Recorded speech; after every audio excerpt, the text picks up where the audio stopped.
જ્યારે પણ મેનોપોઝલ એજમાં એટલે કે આપણા સરોજબેન લગભગ 48 થી 50 વર્ષના છે, એમને છેલ્લા 2 વર્ષથી અનિયમિત માસિક આવે છે.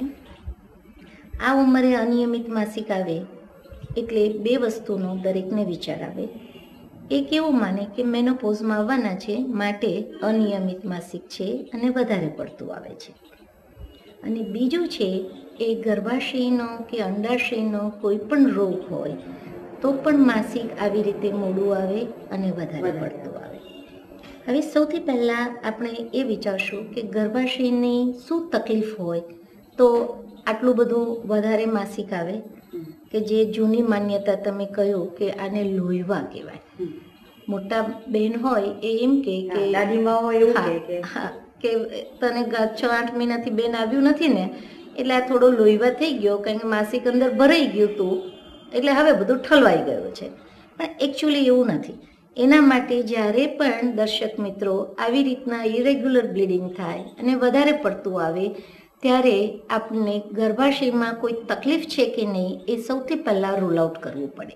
અને એના માટે એક્ઝામિનેશન, ગાયનેકોલોજીસ્ટ તપાસ કરે આંગળી નાખીને એ, અને સોનોગ્રાફીની આમાં બહુ જ મોટી કિંમત છે.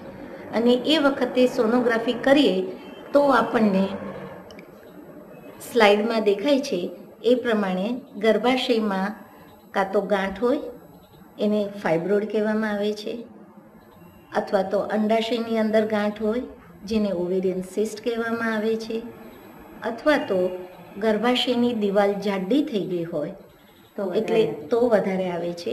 અને ઘણી બધી વખત કોપરથી કે એવું કાંઈ અંદર બચ્ચા ન થાય એના માટે ડિવાઇસીસ વાપરી હોય તો એને લીધે પણ માસિક વધારે આવે છે. હવે સૌથી વધારે કોમન છે એ ગર્ભાશયની ગાંઠ કે જેને ફાઇબ્રોઇડ કહે છે. એ ગાંઠ એટલે કેન્સર નહીં, પણ આપણા ગુજરાતીમાં કોઈ પણ ટ્યુમર હોય એટલે એનું ગુજરાતી ગાંઠ થાય અને આપણે એવું માને કે ગાંઠ છે એટલે મને કેન્સર થઈ ગયું છે. પણ ગર્ભાશયની જે આ ગાંઠ છે એ ફાઇબ્રોઇડ છે. હવે એ ગર્ભાશયમાં જુદી જુદી જગ્યાએ બેઠેલી હોય છે. કાં તો એ ગર્ભાશયની દિવાલમાં હોય, અથવા તો ગાંઠ ગર્ભાશયની અંદરના ભાગમાં પણ પ્રોજેક્ટ કરતી હોય, અને ઘણી વખત ગર્ભાશયની તદ્દન બહારના ભાગમાં પણ હોય છે. અને આને લીધે ગર્ભાશયનો શેપ એકદમ ઇરેગ્યુલર ઘણી બધી વખત થઈ જતો હોય છે. આ ફાઇબ્રોઇડ વિશે આપણે વાત કરી.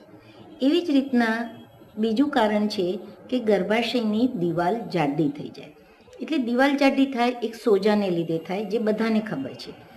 પણ જે આપણે વાત કરવાની છે એમાં શું છે, એ રોગનું નામ એડિનોમાયોસિસ કહેવાય. એમાં શું થાય કે ગર્ભાશયની જે અંદરની ચામડી હોય એ પીરિયડમાં સ્ત્રી આવે ત્યારે મસલની અંદર જતી રહે અને એને લીધે ત્યાં લોહીનો ગંઠાવો શરૂ થાય અને એને લીધે દિવાલ જાડી થાય.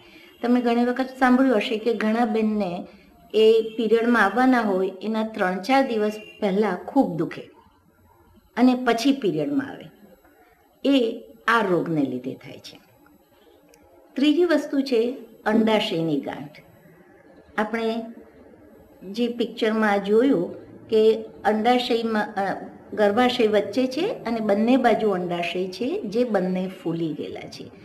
જ્યારે પણ આવી રીતે અંડાશય ફૂલી ગયેલા હોય 1 કે 2 તો એને લીધે અંડાશયના જે આંતરસ્ત્રાવ નીકળતા હોય એ ઇરેગ્યુલર થઈ જાય અને એને લીધે એનું માસિક નિયમિત ન રહે.